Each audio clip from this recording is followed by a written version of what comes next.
Bom, a despeito da pressão do presidente Lula, das críticas que a gente ouviu ao presidente do Banco Central, Roberto Campos Neto, o Copom decidiu, por unanimidade, manter a taxa básica de juros em 10,5% ao ano e, com isso, interrompeu o ciclo de cortes da Selic iniciado em agosto passado. O Copom destacou que o cenário global incerto e o cenário doméstico, marcado por resiliência na atividade, elevação das projeções da inflação e expectativas desancoradas, demandam maior cautela. A reunião precisava dar mesmo essa mensagem clara de que o Copom não se politizou e que continua dedicado a perseguir as metas de inflação, Eliane? Pois é, você disse assim, a despeito da posição do presidente, das declarações do presidente Lula, tem muita gente que acha que é o contrário. Exatamente por causa das declarações do presidente Lula, é que o Copom teria tomado essa decisão por unanimidade. Na verdade, o presidente Lula vem num processo de embate, de confronto com o Banco Central desde a posse dele, e o presidente Lula não apenas confronta o Banco Central, como personifica a crítica dele, o embate dele no presidente atual, que é o Roberto Campos Neto. E o presidente Lula dessa vez foi muito duro, comparou o Campos Neto ao Sérgio Moro, que os dois são contra o Brasil. Enfim, isso pegou mal dentro do Banco Central. Muita gente avalia que, se não fosse essa fala do Lula, talvez não tivesse sido por unanimidade a decisão. É que quando atacou o Roberto Campos Neto, o Lula atacou também a instituição. E aí a instituição se uniu em unanimidade.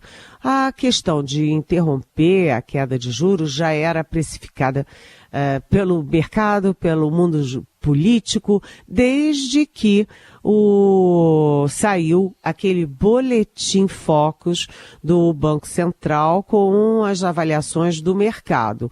A gente, mesmo aqui, falou na Rádio Eldorado, olha, o boletim Focus está apontando para a interrupção da queda de juros, o que é ruim para o governo, Lula vai chiar, e foi exatamente o que aconteceu.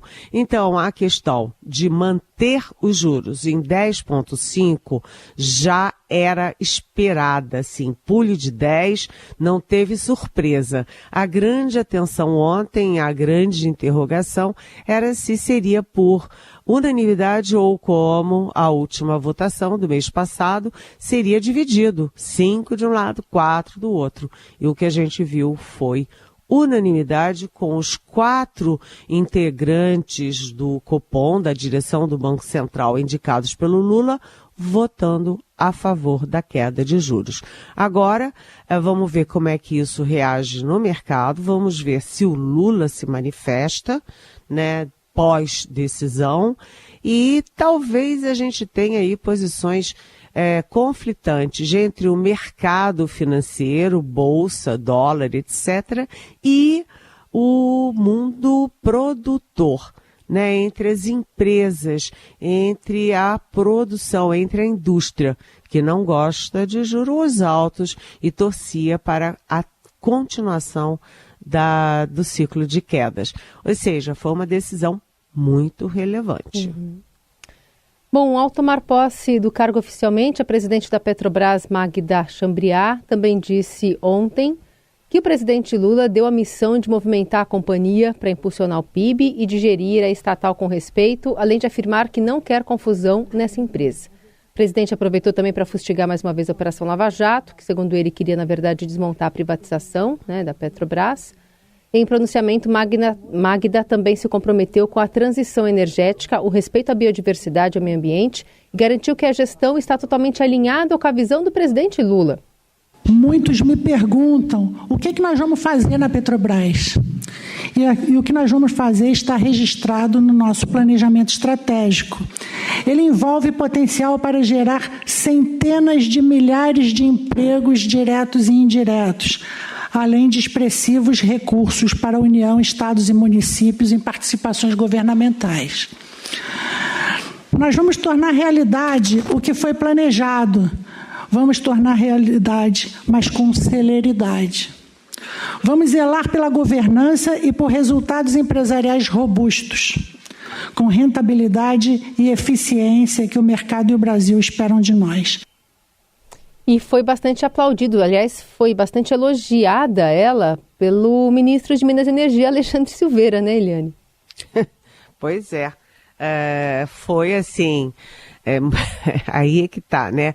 Aí já vai uma pitada de maldade da minha cabecinha jornalística, porque quando você vê o presidente Lula, 7 ministros de Estado, né?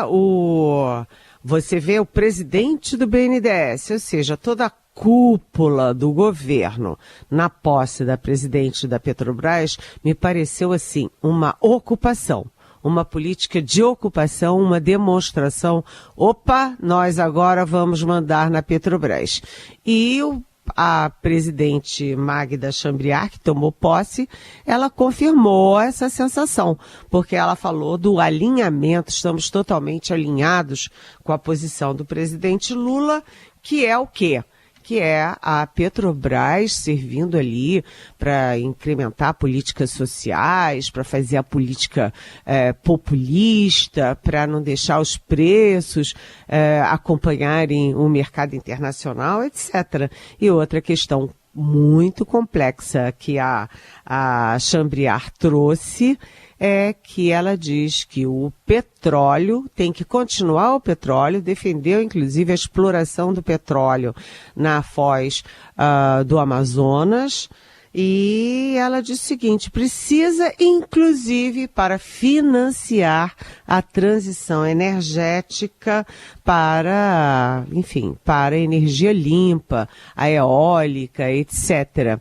E aí os ambientalistas estão dando um pulo, porque onde já se viu usar o petróleo para fazer a transição para energia limpa, olha, não tem muitos exemplos disso no mundo, não. E por falar nisso, tinha 7 ministros lá, mas a ministra de Meio Ambiente, Marina Silva, não estava não. Se era para falar em financiamento de energia limpa, a ministra do Meio Ambiente poderia estar lá. Não estava. E aí, do outro lado, quem estava esfuziante era o Alexandre Silveira, o novo amigo desde criancinha do presidente Lula, que foi decisivo, né, um sujeito decisivo para a demissão do presidente anterior, o petista Jean Paul Prats. Ou seja, a gente vai agora ficar muito atento ao desenrolar dessas, enfim, manifestações sobre a Petrobras. Lembrando que, Carolina, você falou aqui, né, do Lula dando uma estocadinha na Lava Jato, mas às vezes em que o PT, via Dilma e via Lula, tentou meter a mão e comandar a Petrobras, deu mal, hein? Deu ruim. Vamos ver. No momento em que está em operação, está em curso a Polícia Federal realizando a 28ª fase da Operação Lesa Pátria contra suspeitos de financiar e incentivar os atos golpistas de 8 de janeiro do ano passado. Os agentes cumprem 15 mandados de busca e apreensão e 12 de busca pessoal autorizados pelo Supremo. Não há mandados de prisão entre os 27 expedidos pela Corte nessa fase. Os policiais foram às ruas em Goiás, Mato Grosso do Sul e Santa Catarina. A Justiça determinou, entre ações desta fase, o bloqueio de bens, ativos e valores dos investigados, e a maior parte das ações autorizadas nessa fase é cumprida em Santa Catarina. São 19 mandados, sendo 11 de busca e apreensão. Lembrando que a PF diz que os danos ao patrimônio causados por extremistas que invadiram as sedes no Congresso, do Supremo e do Palácio Planalto chegam a 40 milhões de reais. Bom, Eliane, a gente vai acompanhando também essa fase da operação e também queria te ouvir sobre as brigas, né, que acabam extrapolando do Congresso, vão ao Supremo Tribunal Federal, questões delicadas, como essa das pequenas quantidades de posse de maconha. Hoje o julgamento é retomado lá no Supremo. Queria saber se tem clima para essa pauta avançar. Pois é, a gente tem visto o Congresso dando sucessivos sustos, não apenas no mundo político, no mundo econômico, mas também na sociedade brasileira. Né, essa questão do aborto, por exemplo, né, que pune as meninas, as mulheres estupradas a uma pena maior, o dobro da pena prevista para o estuprador, realmente comoveu a sociedade brasileira. O Congresso inteiro teve que recuar, Arthur Lira teve que inventar uma comissão especial para analisar, etc. E isso vai ficar lá pairando, mas sem condições de votar isso, principalmente porque ele prevê a votação do segundo semestre. Segundo semestre é semestre eleitoral. Quem é que vai estar julgando aborto e contra a sociedade, principalmente? Mas hoje a guerra entre o Congresso e o Supremo continua, porque continua agora, né, reaberto o julgamento sobre a distinção, né, entre quem faz tráfico de drogas e quem é usuário de maconha, por exemplo, que é considerado uma droga mais leve. Né? Já tem aí 5-3 a favor de liberar pequenas quantidades de droga, né? Ou seja, livrar o usuário de pequenas drogas da cadeia, né, 5-3. Agora, o ministro Dias Toffoli, que tinha pedido para suspender o julgamento, para poder analisar melhor, a expectativa geral é de que o Toffoli entre com um voto de meio termo. Né, ele descriminaliza, mas delegando aos legisladores, ou seja, ao Congresso Nacional, a definição do que é pequenas quantidades, né? O tamanho dessa posse, desse porte de drogas, seria definido pelo Congresso Nacional. Então, se o Toffoli vai ficar meio em cima do muro, a decisão mesmo vai depender do Luiz Fux e da Carmen Lúcia. Por quê? 5-3, né? Com mais um único voto, você completa 6, que é a maioria do Supremo, para derrotar o Senado Federal, derrotar a Câmara dos Deputados, porque aí a definição seria do Supremo Tribunal Federal, impedindo que usuários de pequenas quantidades de droga vão parar na cadeia e sigam ali uma linha de aprendizado do crime. Uhum. Então, eu acho que é uma questão justa, mas o Congresso não vai gostar, não. Bom, não deve gostar também dessa articulação aí, né, com polêmicas que envolvem polarização e determinadas frentes dentro do Congresso, esse avanço da Comissão de Constituição e Justiça de uma proposta que libera os jogos de azar no Brasil, como bingo, jogo do bicho e cassino. Uma votação apertada, 14-12. A gente tem aqui a fala do senador Irajá, que é o relator, que é do PSD, argumentando que os jogos já são uma realidade no Brasil e a regulamentação vai poder significar mais dinheiro nos cofres públicos.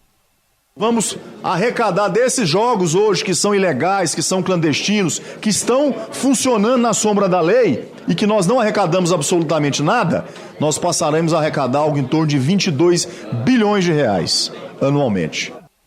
E o senador Carlos Portinho dizendo que a lei das apostas esportivas, por exemplo, as bets, ainda não se converteu em benefícios porque o governo está demorando em regulamentar a legislação. Já domina territórios, venda de gás, vans, transporte, agora ele vai dominar o jogo. E lá, meus amigos, os compromissos são pagos com sangue do apostador e daqueles que não se curvarem ao crime organizado. Bom, Eliane, o que a gente pode esperar dessa discussão que ainda tem a parte, né, da bancada evangélica, que também é contra esse projeto? Pois é, os jogos, né, foram proibidos, cassinos e jogos foram proibidos em 1946 no Brasil, ainda no governo Eurico Gaspar Dutra, e o argumento naquela época era um argumento muito, vamos dizer, moral e argumento de segurança, dizendo que os cassinos, o jogo, enfim, eram ali fonte de drogas, de bebida, de matança, inclusive, né? Que eram ambientes corrosivos da família e vamos dizer assim, da moral brasileira. E aí, durante esses anos todos, de vez em quando se falava daqui e dali, mas o Brasil ficou entre os 26% de países que não têm legalização de jogo. E no governo Michel Temer isso ganhou muito impulso, porque o Michel Temer, inclusive, criou uma comissão de vários ministérios, comandada pelo Ministério do Turismo, para, enfim, liberar os cassinos e jogos e bingos, né? E aí não teve ressonância na sociedade e cá para nós eu acho que continua não tendo. Por quê? Porque o argumento a favor é muito poderoso, né? A gente viu o relator, o senador Irajá falando, 22 bilhões de arrecadação por ano e mais 1.500 empregos, ele estima mais 1.500 empregos. Esses cassinos e essa liberação valeria para áreas muito focadas em turismo, né, com alto potencial turístico, e também para esses grandes resorts que tem golfe, que tem isso, tem aquilo. Ou seja, não seria aberto para qualquer esquina das cidades brasileiras. Seria focado muito em atração de turismo, etc. Mas a gente vai ver que é uma questão muito polêmica e que não é uma questão ideológica. Tudo que a gente vê no Congresso, todos os embates são ideológicos. Esquerda versus direita, lulistas versus bolsonaristas, e dessa vez não. Dessa vez é muito mais, vamos dizer, diluído. E quando você tem na CCJ 14-12, você vê que tem muita divisão. Portanto, o projeto não está maduro para ir a plenário. É preciso discutir melhor, sondar qual é a posição da sociedade, dos empresários, etc., antes de jogar isso no plenário. Porque 14-12 mostra uma divisão e todo mundo batendo cabeça. Eu não falei nem contra, nem a favor do mérito desse projeto, até porque eu precisaria estudar melhor como funciona no mundo, etc.